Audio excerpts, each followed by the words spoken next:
Olá, estamos começando mais um programa Nossa República pela TV Pantanal, canal 22, pelo site nossarepublica.com.br e pelo nosso canal no YouTube. Inscreva-se e acompanhe o programa de onde quiser e no horário que você preferir.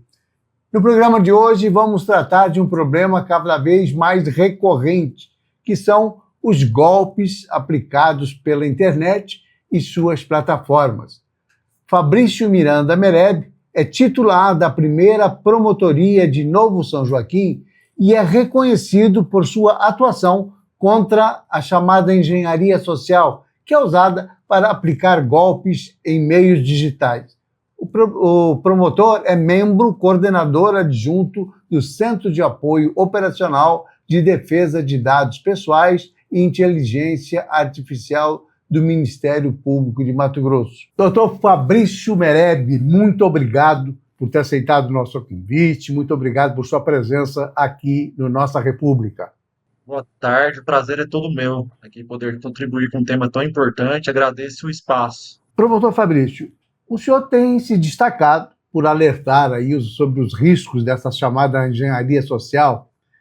E eu queria, para a gente começar o nosso papo, entender exatamente o que significa esse termo e por que ele é tão importante para entender os golpes digitais de hoje. Engenharia social, ele é um termo técnico que basicamente se traduz pela manipulação psicológica. Nós temos uma falsa ideia de que os golpes cibernéticos eles se dão por falhas de engenharia computacional, mas a grande maioria, a esmagadora maioria, se dá por engenharia social, ou seja, por manipulação psicológica, que nada mais é do que a arte de convencer alguém a lhe passar informações confidenciais, a te passar valores, contornando as defesas cibernéticas, tecnológicas. Um engenheiro social, ele não tenta quebrar senhas, mas ele faz que você as entregue por liberalidade, seja por um engano, ou seja para tentar obter uma vantagem que aparentemente é muito boa, mas na verdade é um golpe. Então, a engenharia social ele exige desde que a humanidade é humanidade. Mas agora elas foram turbinadas pelo anonimato da internet. Então, hoje essa engenharia social, ela ganha contornos muito maiores, inclusive as próprias organizações criminosas têm investido nisso. Doutor Fabrício, quando o senhor fala dessa manipulação da pessoa, ou seja, por argumentação, qual é o formato de golpe mais comum? Por exemplo, estou aqui supondo que seja um deles. Oferecer um determinado produto por um preço muito atraente. Algo que tenha algum valor para as pessoas e esteja sendo oferecido por um preço realmente atraente. Muita gente cai nesse tipo de golpe. Só essa questão do preço atraente já não é um alerta para que as pessoas não caiam nessa conversa? Exatamente. Por isso que é importante conhecer esses mecanismos dos golpes. Foi por isso que nós fizemos essa cartilha que se chama Anatomia, do Golpe Digital, porque os golpes eles acontecem das mais variadas formas. Há uma grande criatividade dos criminosos em aplicar esses golpes, mas o modo e as técnicas são as mesmas, só muda o modus. Então, você tem um produto que usualmente custa R$ 200. Se esse produto é oferecido por 60, é inviável, seria abaixo do preço de custo, não há nada que justifique. Ou esse produto ele é de uma origem ilícita, ele foi furtado, roubado, ou mesmo adulterado, como nós estamos vendo no noticiário, as adulterações por metanol, de bebidas alcoólicas, porque não existe milagre. Ou esse é um produto que não vai ser entregue. Digamos assim, um iPhone ele custa em qualquer loja, na internet, em lojas que possuem uma escala, possuem uma confiabilidade grande, 4, 5 mil reais. Se esse mesmo produto é oferecido por R$ 2.000, tem alguma coisa errada. Então, a pessoa pensando que está fazendo um grande negócio acaba sendo vítima desses golpes. E, infelizmente, é recorrente principalmente em anúncios da internet, anúncios em redes sociais, onde há uma captação grande desses clientes. Mas, na verdade, não são clientes, são vítimas. Quando a pessoa se depara, esses anúncios costumam aparecer muito nas redes sociais, né? No Instagram, no Facebook, são mais comuns por aí. Aparecem também no WhatsApp, aparecem também às vezes por e-mail, mas basicamente eles são direcionados, me parece, para o Instagram e para o Facebook. Além da questão do valor em si, quer dizer, mais baixo do que se poderia supor, em termos de mercado, de que maneira, que outros tipos de vantagem que detonam esse gatilho da pessoa ficar interessada em comprar e aí entregar seus dados, enfim. Essas estratégias, elas se baseiam em gatilhos psicológicos universais. Quais são esses gatilhos? Nós temos um primeiro gatilho que é de autoridade. Então, o criminoso, o estelionatário, ele passa por alguém em uma posição de poder, seja um gerente de um banco, um técnico em TI, um oficial da polícia, um servidor. Então, passa-se uma ideia que a vítima obedeça sem questionar. Olha, se o gerente do banco me informou que eu estou sendo vítima de um golpe e que eu preciso transferir todo o dinheiro da minha conta para outra conta, eu vou obedecer. Ele está me dando um alerta. Então, eles utilizam desse aspecto de autoridade, alguém que esteja acima de qualquer suspeita. Eles se utilizam também de um gatilho de intimidação e urgência. Então, eles criam um senso de medo, eh, ou mesmo de uma janela de oportunidade que está se fechando. Olha, sua conta será bloqueada em 5 minutos se você não confirmar seus dados agora. A urgência, ele impede o pensamento crítico. Muitas vezes a pessoa, depois que passa o golpe, que ela vai raciocinar aquilo que ela fez, ela se desespera. Nossa, como eu pude cair nesse golpe? E isso dificulta a própria investigação, porque a vítima sente vergonha, ela evita falar para familiares, muitas vezes ela prefere perder esse dinheiro do que expor esse caso para as autoridades policiais ou para alguma pessoa que possa efetivamente ajudá-la a recuperar esses valores. Eles se utilizam também do consenso, ou seja, da prova social. Olha, todo mundo está fazendo isso. É comum nós vermos nos Instagrams, nas redes sociais, Facebook, falsos anúncios de YouTubers. Por exemplo, olha, a Virgínia está jogando esse jogo, ela já ganhou R$ 10.000. Só que ela não tem nenhum vínculo com essa empresa, mas essa empresa utiliza-se dessas imagens de YouTubers para vender uma falsa segurança. Utilizam também da familiaridade e escassez para construir um relacionamento com a vítima, então se passam por um parente, por um tio, por um primo, por um amigo próximo que indicou. E também esse senso de escassez. Olha, você vai perder essa oportunidade. Eu estou aqui te vendendo um iPhone por R$ 2.000, eu só tenho esse, eu tô me mudando para a Europa, então lá eu vou comprar um por um valor menor, por isso que eu estou fazendo essa venda, ou eu estou com dificuldade financeira, eu preciso fazer caixa. Então, ele sempre possui uma história que faz a vítima acreditar que aquela é de fato uma oportunidade única. Então, são basicamente esses 5 gatilhos psicológicos que estão presentes em qualquer golpe envolvendo engenharia social. Existe um outro tipo, a gente que lida com redes sociais o tempo todo, observa, tem um outro tipo que vende um produto milagroso, um medicamento milagroso, para acabar com a diabetes, com o diabetes, enfim, com doenças que são muito comuns e muito difíceis de serem tratadas e que exigem muito esforço. O que acontece com esse estelionatário, vou assim, da fé alheia, que oferece um produto, às vezes até entrega, né? É, lá que não é medicamento, que é um remédio que tem um registro da Anvisa, mas não é um remédio, é só um suplemento alimentar ou alguma coisa que não faz mal, enfim.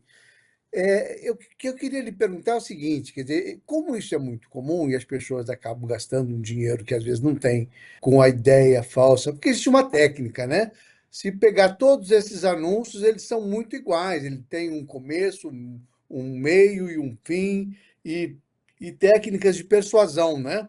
É, mesmo quando não é a chamar a atenção da pessoa sobre o valor, sobre o bem de um produto, mas por soluções. Aí inventam pesquisas médicas, não sei da onde, enfim. E as pessoas compram mesmo e ficam muito sensibilizadas, até por conta da sua própria vulnerabilidade. Não existe um regramento que impeça que as redes sociais sejam portadoras desses golpes, sejam a ferramenta que vá lesar o cidadão que está do outro lado da tela? Esse é um grande problema, inclusive que envolve é um problema que envolve a regulação das redes sociais, porque esses golpistas, nos casos dos remédios, eles utilizam de teorias da conspiração. Olha, os grandes laboratórios não querem que vocês saibam dessa cura, desse medicamento, e muitas vezes é um medicamento que ele traz curas para diversas doenças. Ele cura desde dor no joelho, até doenças no coração. Então, o mesmo medicamento ele atua em diversas áreas que é possível saber que aquele medicamento não tem efeito nenhum, não tem nenhum efeito alto, porque o medicamento, para que ele seja efetivado, para que ele seja colocado no comércio, ele passa por rígidas etapas. Primeiro, testes em laboratório, depois testes em animais, por último, testes em humanos, onde é avaliado a eficácia desse medicamento, a quantidade de princípio ativo. Então, nós não sabemos nem quais princípios ativos existem de fato ali, que pode colocar a pessoa em risco. Mas o que, que os criminosos utilizam nesse caso? A vulnerabilidade. A pessoa está com uma doença, os medicamentos tradicionais não estão dando um resultado satisfatório. E a pessoa acaba partindo para o desespero, como se não tivesse nada a perder, compra mesmo garrafadas, que é vendido em pequenos comércios, feiras, ou mesmo na internet. Agora, as redes sociais, elas possuem lucro com esses anúncios. Esses anúncios são pagos, não são anúncios baratos, e deve-se ter uma responsabilidade por aquilo que é veiculado. Agora, pensando também do lado da própria rede social, são diversos anúncios e é difícil de se fiscalizar exatamente aquilo que está sendo veiculado. O que se tem hoje é que se a rede social ela for notificada e ela se omitir dolosamente, ela passa a ser responsabilizada. Mas o anúncio por si só não gera responsabilização solidária da própria rede social, porque ela é apenas um canal de veiculação. É esse o entendimento hoje majoritário. Mas há discussões, inclusive no Supremo Tribunal Federal, acerca dessa responsabilização das redes sociais. Eu queria lhe perguntar uma coisa, eu não sei como é que está o nosso tempo, desse primeiro bloco, mas eu vou lhe deixar a pergunta, a gente pode continuar esse papo no bloco seguinte, que é o seguinte, o estelionatário, quando ele age, vamos dizer, da forma tradicional, que ele engana uma pessoa, vai na casa da pessoa para vender um negócio, para lá, e com a conversa, com a lábia, ele acaba convencendo a pessoa ou a comprar ou a fazer algum tipo de negócio ilícito com ele. Esse estelionatário, ele, uma vez denunciado, ele acaba sendo preso, enfim, né? Agora, as redes acabaram multiplicando isso por milhões, né? Quer dizer, essa prática criminosa ela atinge uma quantidade enorme de pessoas e é muito difícil, às vezes, como você diz, geralmente pessoas mais vulneráveis, sejam muito jovens ou sejam mais idosos, né? Caem muito frequentemente nesse golpe.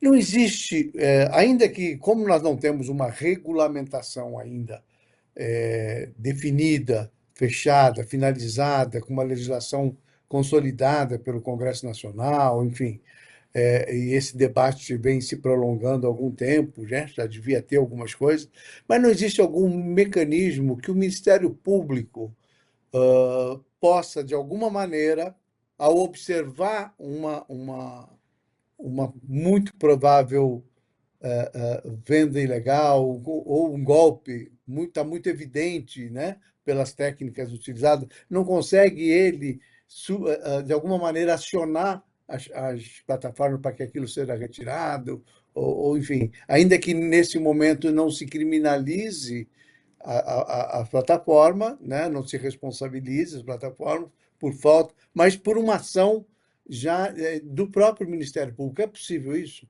Olha, o Ministério Público, ele possui os canais de ouvidoria. Então, na medida em que um usuário perceber que tem um anúncio ali suspeito, ele pode copiar o link desse anúncio e enviar via ouvidoria. Nisso, a promotoria especializada, ela atuará junto com o GAECO, junto com o nosso CAL Cyber, que é o Centro Operacional Cibernético, e também com o próprio CSI, que é um centro de inteligência. Nós possuímos essa estrutura. É difícil porque são golpes. Nós teríamos que dedicar praticamente alguns servidores para ficar triando esses golpes todos os dias, porque o golpe é realizado, ele cai, e os criminosos já lançam outro. É de fato uma busca infinita. Ela não vai. E hoje, na visão do Ministério Público, uma ação mais ativa é a própria educação cibernética dos usuários. E é isso que o Ministério Público tem investido, porque os golpes eles não vão parar. Um anúncio cai, eles já criam outro, com outro CPF, PJ. Eles, de fato, são muito criativos. Eles simplesmente vai ignorar. E isso vai diminuir até a atratividade desses criminosos em relação a esses crimes, porque eles vão gastar um dinheiro em anúncio e terão um retorno muito baixo, ou quase zero. Quais são as técnicas mais comuns? O senhor começou, claro, explicando que essa coisa da manipulação, é, fazer a pessoa ficar confiante com aquilo que está vendo, acreditar naquela proposta, etc, etc. É, mas, assim, quais são as técnicas mais comuns e quais são as vítimas preferenciais desses golpistas? As técnicas mais comuns, elas envolvem a ciência dos dados dessa pessoa. Hoje nossos dados eles estão por toda a internet. Temos o golpe ali do falso advogado. Ele acessa um processo, inclusive monta uma sala virtual com aparentemente um juiz, um promotor, advogados, um conciliador, onde a pessoa de fato acredita estar ali. Então, as técnicas vêm se sofisticando. Nós temos hoje também o uso de inteligência artificial. Há, inclusive, inteligências artificiais focadas só em golpes digitais. Então, como o Worm, GPT, essas plataformas unicamente se especializam em aplicar golpes. Então, antes, nós tínhamos aqueles golpes por e-mail, todo escrito de forma errada, erros ortográficos, os quais eram facilmente percebidos. Hoje, com a inteligência artificial, cada vez mais um e-mail com golpe se assemelha a um e-mail verdadeiro. E isso causa até mesmo uma erosão de confiança nas instituições, porque se uma instituição verdadeira ele manda um e-mail, o primeiro ponto é desconfiar. E essa é uma técnica interessante para evitar os golpes digitais. A gente observa, e eu recebo muito, como eu acho que todo mundo recebe, naqueles aplicativos de mensagem, que é só aquela mensagenzinha, banco tal, não sei o que, a sua conta, atualize seus dados, clique aqui, põe um link. E assim em diversas outras situações, né, que chega no celular do sujeito, assinando como um determinado banco ou como uma instituição de crédito qualquer, enfim, com o objetivo de pedir dados. O senhor pode afirmar com tranquilidade que qualquer mensagem desse tipo, quer dizer, que peça acesso a seus dados, é golpe? Olha, os bancos eles não entram em contato dessa forma para atualização de dados. Eles possuem essa política. Então, com toda certeza, essas mensagens são golpes. E caso o usuário ele tenha dúvida, entre em contato com seu gerente. Olha, o banco está pedindo um cadastramento aqui, sob pena de cancelamento da conta, isso aqui procede, o gerente vai informar, olha, nós não enviamos, o cadastramento é feito aqui na própria agência, ou é feito pelo próprio aplicativo, pelos meios oficiais, nós não enviamos mensagens. Os bancos que nós temos conhecimento, nenhum se utiliza dessa técnica para atualização de dados, para alguma conferência. Então, pode-se afirmar com toda certeza que se trata de um golpe. Outros exemplos, eu estou puxando pelos exemplos, que é mais fácil, eu acho que as pessoas entenderem e visualizar. Outros exemplos que me parece que ser bem comuns são aquelas ameaças de processos judiciais, caso não tome a providência, ou pague uma determinada. Eles chutam como se a pessoa fosse alguém endividado e que tem que dar um jeito de resolver sob pena de ter processado, de esse tipo de ameaça, esse tipo de intimidação também é muito comum. É praticamente, são todos golpes também, doutor Melé? Olha, há exceções, há empresas de cobrança que possuem certificação, por isso é importante consultar, às vezes, a própria operadora. Por exemplo, há uma dívida com a Claro, e a Claro possui contrato com a empresa que se chama Acerto.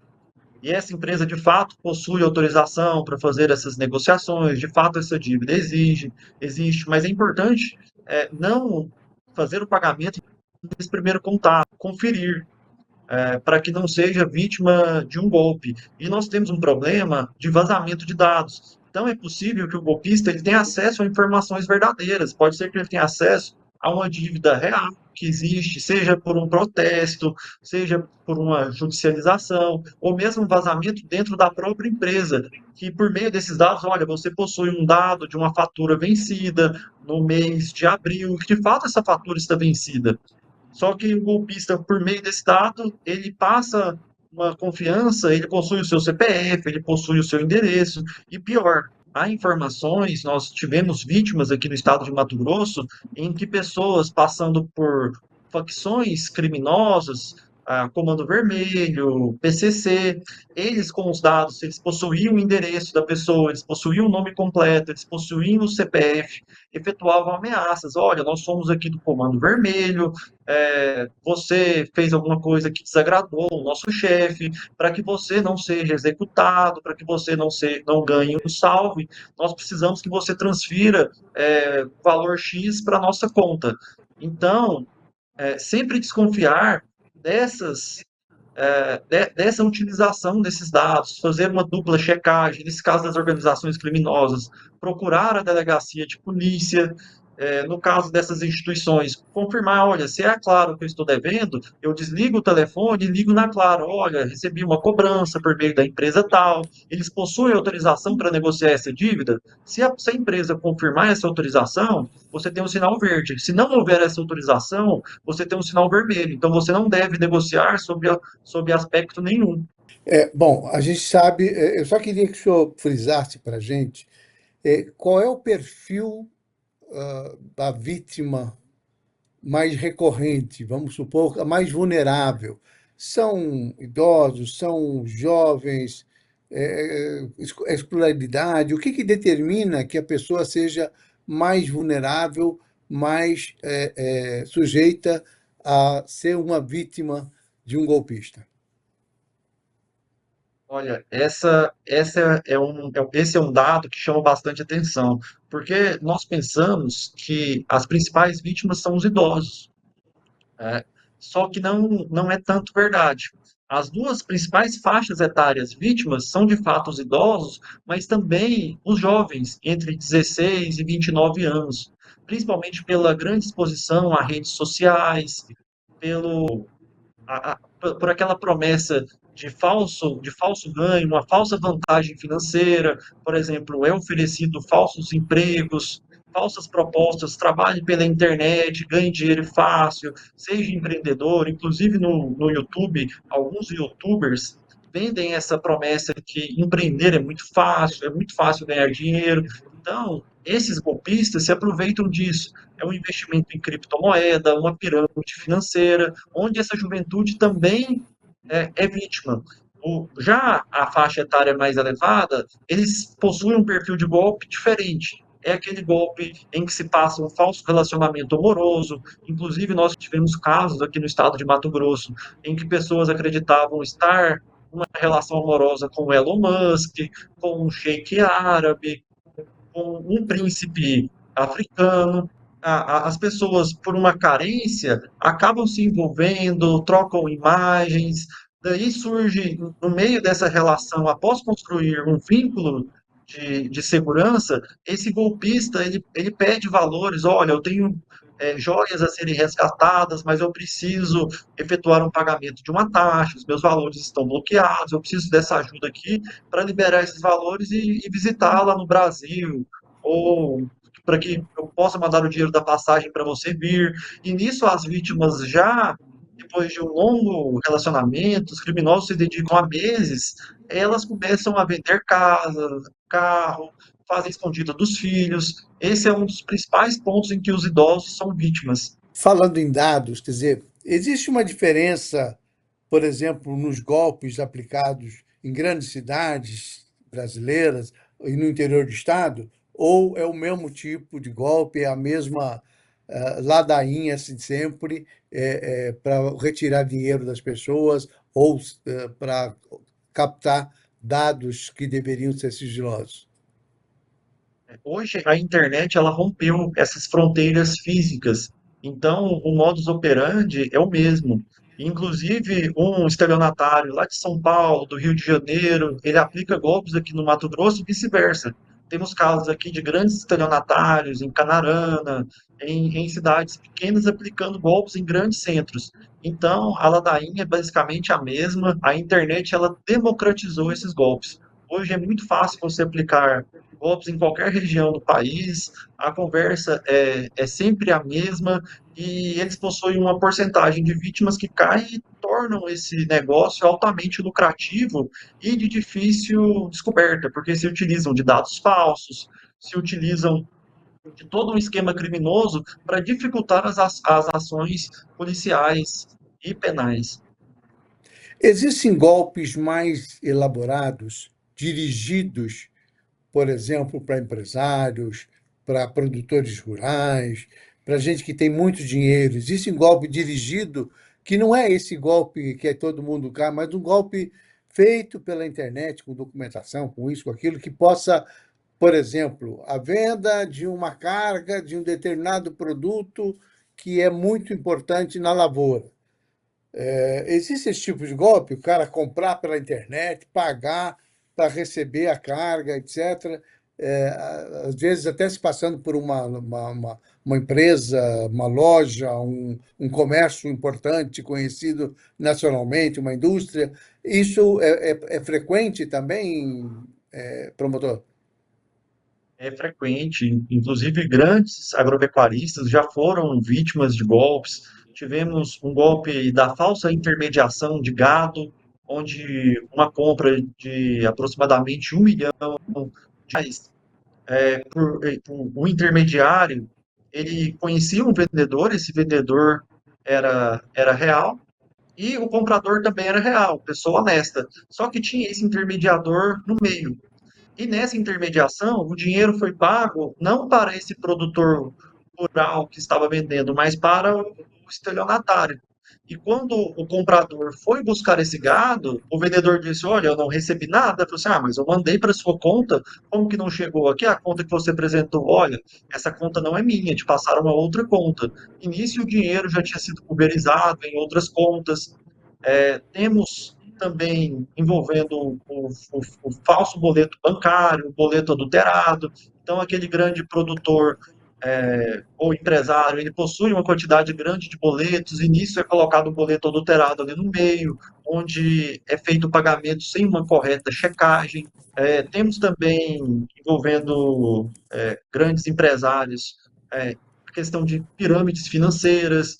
Então, são convencidos a fazer investimentos, seja em mineração, seja em criptomoedas, seja mesmo em atividades agropecuárias. Tivemos no passado recente o Avestruz Master, Boi Gordo, que são golpes basicamente envolvendo pirâmide financeira e que atrai pessoas que querem investir uma quantidade de valor expressiva para obter ganhos econômicos expressivos. Só que, assim, da mesma forma como nós conversamos, o mercado, nós temos uma taxa Selic hoje extremamente alta que consegue dar pouco mais de 1% ao mês. E esse é um retorno muito, muito grande. Se uma pessoa chega te oferecendo um retorno de 10, 15% ao mês, não há negócio hoje que sustente tamanho ganho.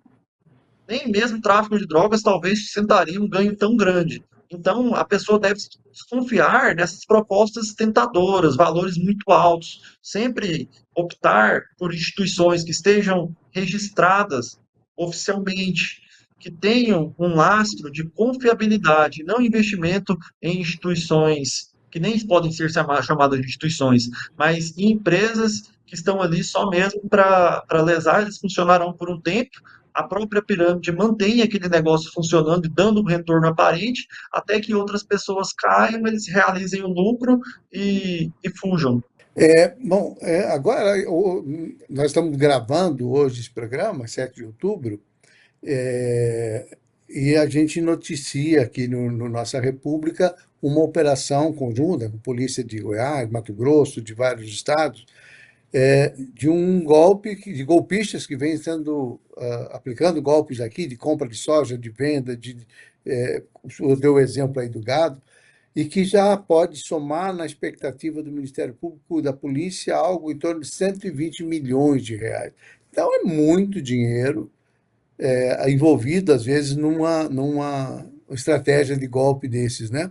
Eu queria saber o seguinte, qual é o papel do Ministério Público de Mato Grosso no combate a esses crimes digitais? De que maneira o Ministério Público atua, seja preventivamente, seja depois, quando o crime já aconteceu?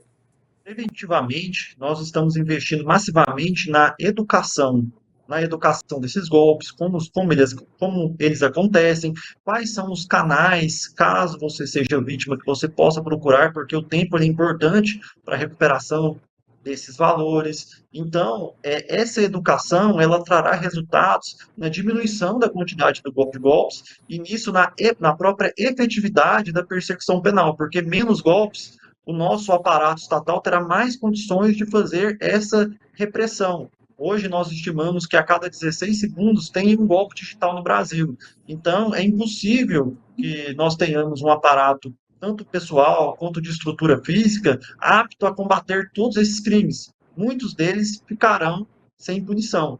E, por outro lado, nós, com os GAECos, com as próprias promotorias, e todo o aparato tecnológico que o Ministério Público possui à disposição, o Centro de Apoio Operacional Cyber, o próprio CSI, que é a inteligência do Ministério Público, nós estamos triando e combatendo essas organizações criminosas, porque hoje as organizações criminosas elas estão migrando desses crimes violentos, elas estão saindo de crimes que envolvem roubo, sequestro, porque eles são extremamente arriscados, envolvem um investimento grande e muitas vezes termina em confronto com a polícia, que culmina ou na morte ou na prisão desses criminosos. Já os crimes digitais, eles possuem uma estrutura mais robusta, da forma em que eles possuem um aparato tecnológico que dão certa proteção, utilizam VPN, utilizam dados falsos, utilizam de celulares furtados, roubados,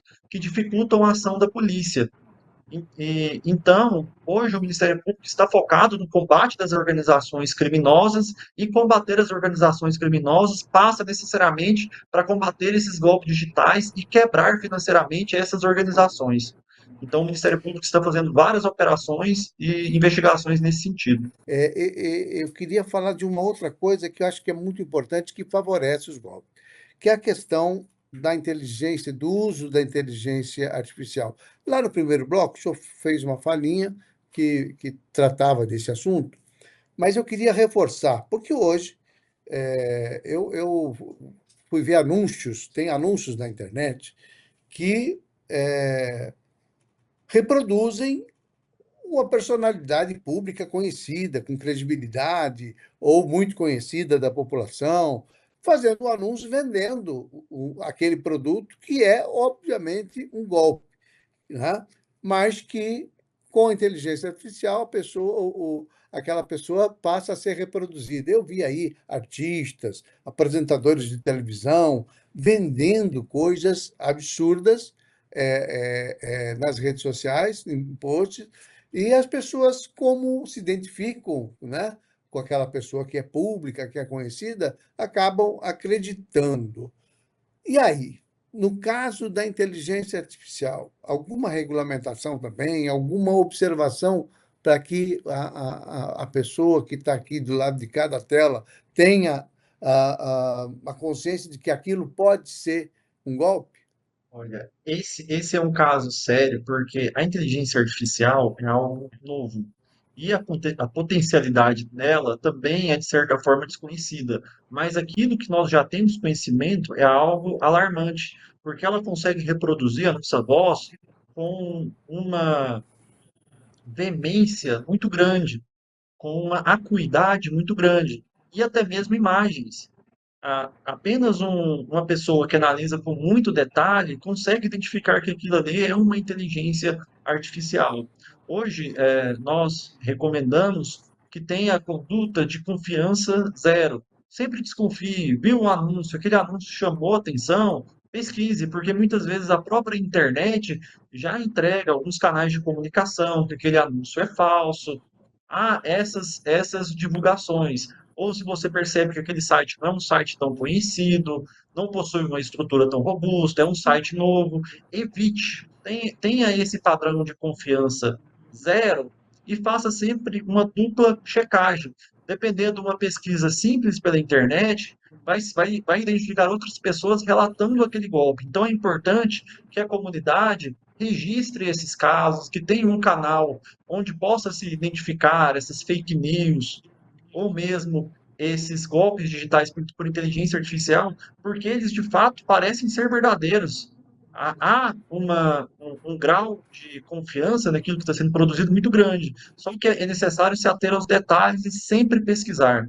Isso explica, doutor Fabrício, por exemplo, as fake news que tanto criam conceitos, criam ideias, criam fatos que as pessoas acreditam veementemente porque leram, porque foram convencidos. Quer dizer, além do golpe em si, esse que tem a visão de tirar dinheiro da pessoa ou levar alguma vantagem, também tem essa manipulação através de fake news de notícias, né? Notícias falsas, que prejudicam, às vezes, a saúde, que prejudicam, enfim, a sociedade como um todo, né?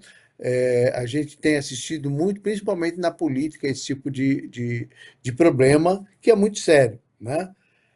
Como é que a pessoa faz para se proteger da informação falsa, da notícia forjada para levar você a acreditar num determinado fato que não é verdadeiro? Primeiro, eu sempre recomendo que se consulte jornais, periódicos ou colunas que sejam de jornalistas que possuem uma formação, que tenham editoriais, que tenha toda uma estrutura por trás, porque ali é feito checagem de fatos. Hoje, com a internet, se democratizou a função do jornalista. Então, qualquer pessoa consegue publicar alguma coisa, utilizam-se novamente daquelas teorias da conspiração que a mídia quer esconder determinado fato, que a mídia não quer expor isso daqui. E isso as pessoas começam a acreditar, nossa, saiu isso daqui, a mídia não quer divulgar. Mas muitas vezes não divulga porque aquele fato não é verdadeiro. A mídia, ela tem um compromisso com a verdade. E ela só vai publicar aquilo que é checável, aquilo que tem uma confiança e que não vai prejudicar a própria confiança daquele editorial. Então, o primeiro passo é que vá nas mídias tradicionais. Um segundo ponto é realizar uma checagem. Olha, saiu uma notícia aqui que o Donald Trump está enviando navios de guerra para o Brasil para invadir o nosso país. Olha, uma notícia absurda. Se você não realizar uma checagem, pode ser que você passe a acreditar naquela notícia absurda. Então, na medida que você entra em outros periódicos confiáveis, você vai ver que aquela notícia é falsa. E, inclusive, há redes de jornais, de periódicos, que fazem essa própria checagem. Olha, isso aqui é fake news. Então, é necessário que se faça uma outra checagem. Não acredite em notícias, principalmente de jornais desconhecidos, trazendo situações que parecem faltar com a verdade.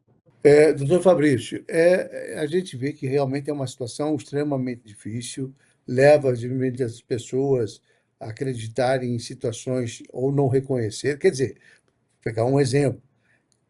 Quanta gente, em determinado momento, ou até hoje talvez, acredita que a Terra é plana. Quer dizer, o terraplanismo virou até uma referência, assim, meio.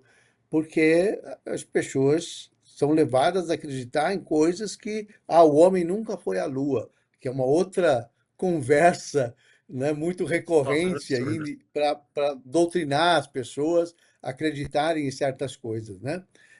Então, isso realmente as pessoas precisam estar muito atentas. E eu queria saber o seguinte: que tipo de barreira jurídica o senhor ainda vê como possível na responsabilização desses criminosos digitais? Sejam os golpistas, esses estelionatários digitais, sejam políticos, sejam partidos, sejam igrejas, enfim, gente que está usando, manipulando a opinião pública de uma maneira muito firme, muito forte, né, por conta, para tirar proveito de alguma maneira, né, seja político, seja eleitoral, seja de dinheiro mesmo, a maioria tem a ver com dinheiro, né?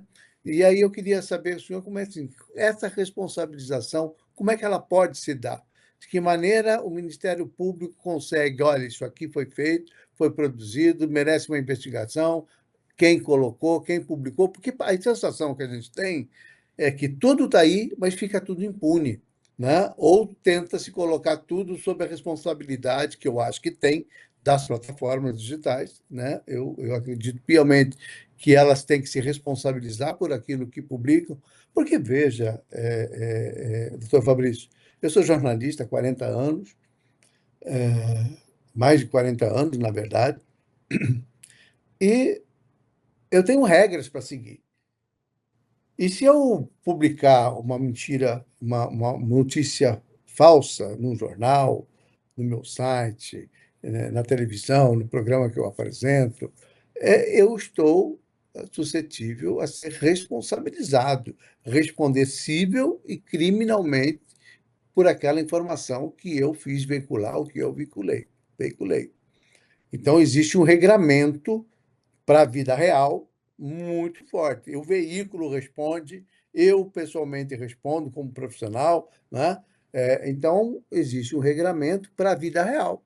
Mas para essa vida virtual, a impressão que a gente tem é que a impunidade é algo que campeia largamente, sem nenhum tipo de freio, né? Porque se vê de tudo todos os dias.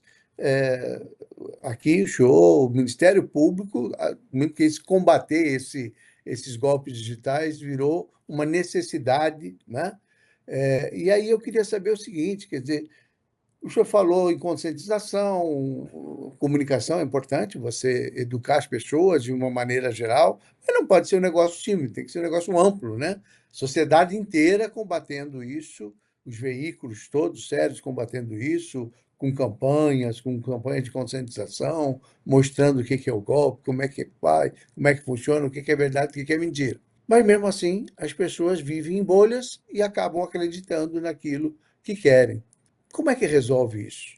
Esse é um grande problema, porque as pessoas tentam se esconder atrás do manto da liberdade de expressão, que é um direito constitucional, só que como todo direito, ele não é irrestrito.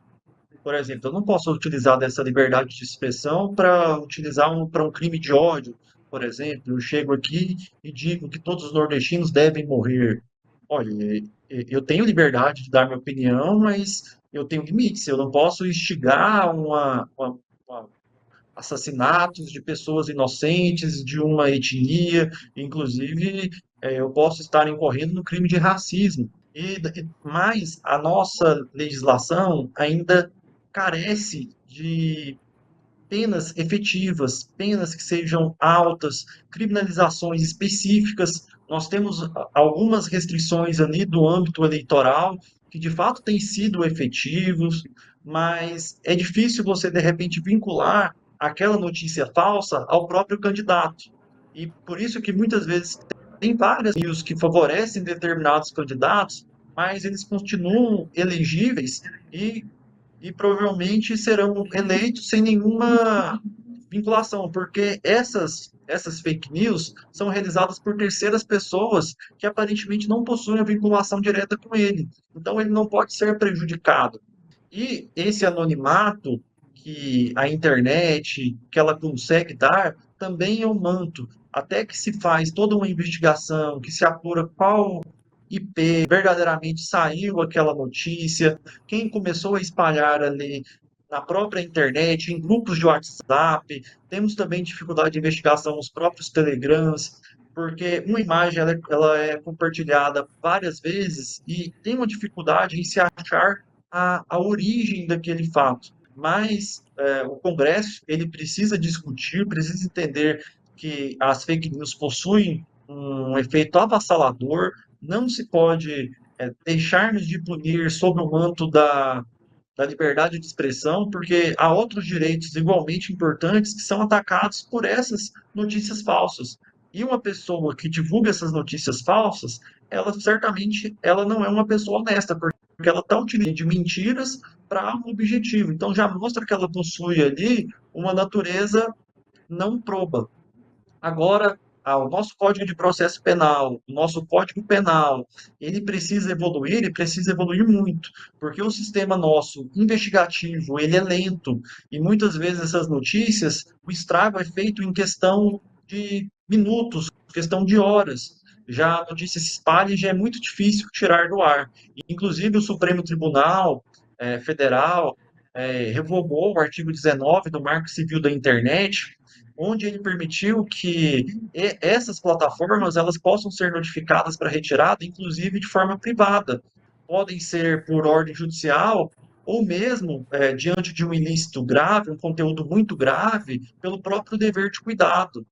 Há, inclusive, recentemente, uma denúncia pelo influenciador Felca da própria adultização de crimes que envolviam crianças e adolescentes numa plataforma como o YouTube, Instagram, que seriam plataformas de massa, né? Tendo essa preocupação com crimes de infância e adolescente. Então, os crimes, eles são variados. O nosso Código de Processo Penal, ele não foi preparado para esses crimes digitais. E o nosso Código Penal possui penas muito brandas para esses crimes. Então, é preciso que o Congresso se reúna e decida realmente dar um basta com penas altas que vão culminar necessariamente na prisão e também que haja uma quantificação indenizatória pela honra e imagem dessas pessoas que foram afetadas por essas notícias falsas. Doutor Alice, infelizmente o nosso tempo acabou e a conversa não está nem na metade. A gente tem tanto assunto para tratar a respeito disso, né? Sobre a questão de como é que a formação escolar pode ajudar, né, a estabelecer um grau de conhecimento, de consciência sobre o problema, enfim.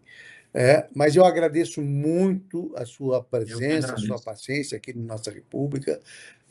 Vou convidá-lo novamente para a gente bater um papo, um outro papo sobre isso, porque de fato ficou muita coisa fora do nosso script aqui de conversa, né, que merece ser tratado, que merece ser discutido. Eu agradeço muitíssimo e até uma próxima oportunidade, viu, doutor Fabrício?